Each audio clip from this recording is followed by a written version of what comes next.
একটা নতুন ভিডিও নিয়ে এলাম আবার। এটা একটা সন্ধ্যের ভিডিও। একটু আমাদের কুকুরের সাথে রকি ছাতা দিয়ে ওকে একটু জ্বালাতন করছিলাম।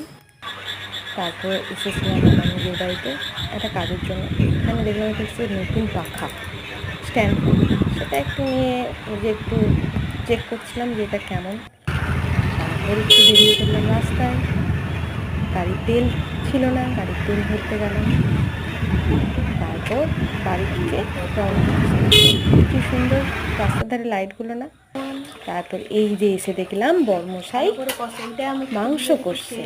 থুড়ি মাংস না, এটা ছিল খাসির চর্বি।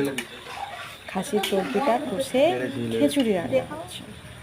খিচুড়িটা দেখছিলাম আমি একটু নেড়ে যে ঠিকঠাক সিদ্ধটা ঠিকঠাক হচ্ছিল নাকি। তারপর বর্মশাইকে দিলাম আবার নাড়তে।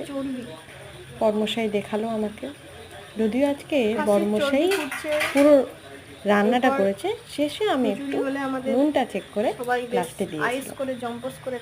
খিচুড়িটা একবারে টকবক করে ফুটছে।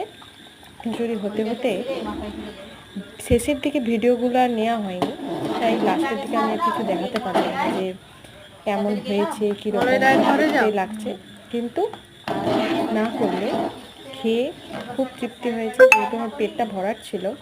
তো বেশি খেতে পারিনি, একটু রাত করেই খেয়েছিলাম।